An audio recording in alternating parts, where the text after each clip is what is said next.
let's talk about toxic workplaces, because I've had this wild insight into another cleaning business owner's toxic workplace this week, because all right, start at the beginning.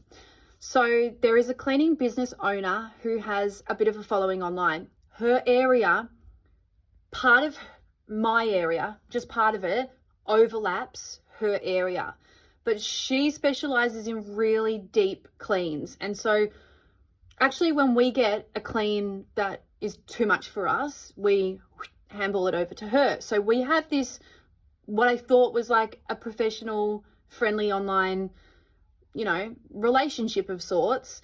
And in Australia, the cleaning business owner network online is actually really small. So everyone knows everyone. And so we're part of the same network, right?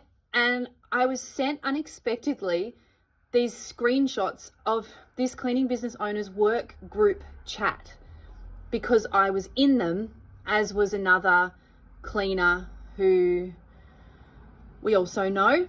And I was not spoken about in a very nice way.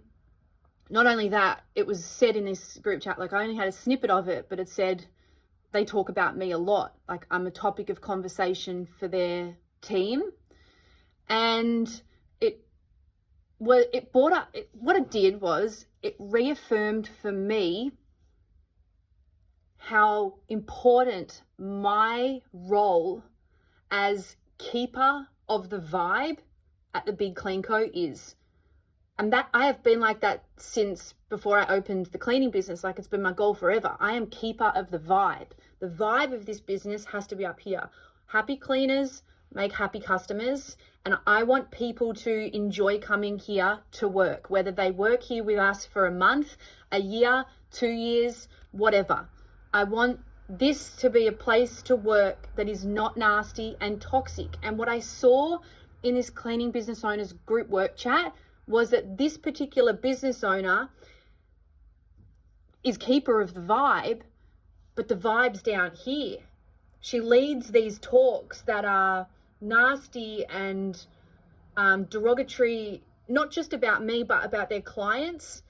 The way their client, like she's putting into writing that her clients are CUNTs.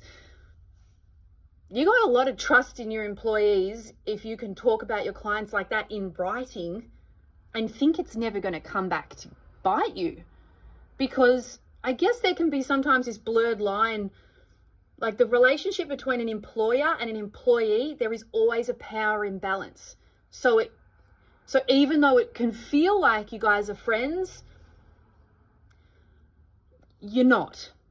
And that's why now there are these screenshots of this group work chat where someone's come in to do a trial or whatever, seen this chat, taken screenshots and taken it with them, and now it's going around.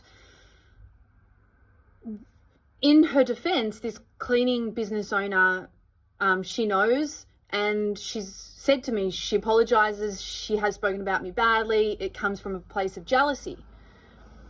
So my message here to anybody who is jealous of another business, like you see a business, it's doing what you would like to be doing, you cannot have this business and be that. You cannot be keeper of a toxic, nasty work vibe where that's the conversations that are taking place while you're working, the conversations that are taking place when you're communicating in a group chat. You can't have that business and have this business. They're mutually exclusive. You can only have this business if you take your job as keeper of the vibe really seriously and understand that the vibe's got to be up here, not down here. Everybody has off days. Everybody has, times that they're annoyed at someone and they're going to vent about it. That's fine to have off days, off moments. But overall, it can't be like that. You can't have new people coming into your business and seeing like, this is how we talk about people. You can't do that. If you want this, you can't do that. That's my message there. If you lead a team of people in any way, whether you're a business owner or a manager, you have to take your job as keeper of the vibe seriously, and you have to protect the vibe. And that means that you either divert conversations when they start to go like that, when you have, you know, a staff member who starts bagging out a client or bagging out another team member, you can have a conversation about like why they're feeling like that, but you need to like steer it away from there. Like, let's not focus on that. Let's focus on this. I had this thing a couple of years ago where I did let it go on too long. I had these two sisters who were working with us, and then one of their best friends came and started working with us also.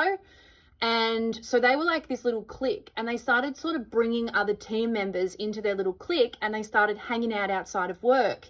And it got back to me that there were these nasty conversations going on about other team members, and then the other team members didn't want to come to work because they knew that these girls were nasty. And this went on for far longer than it should have. I would say that they were here for 2 months after the point that I was like, they've really got to go. But it's kind of difficult when you've got a bunch of people that need to leave at once. Like, removing a group of people can be difficult on your business, and that can let you let it go on for too long.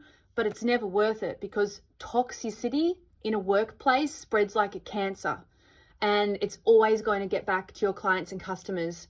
If you have a toxic workplace, it's going to play out into the service that you're providing, and ultimately your business can't grow. So I can't stress it enough. You cannot have that business and want this business. That's my message to that cleaning business owner. You can't have that and have this. You need to lift this. Lift it.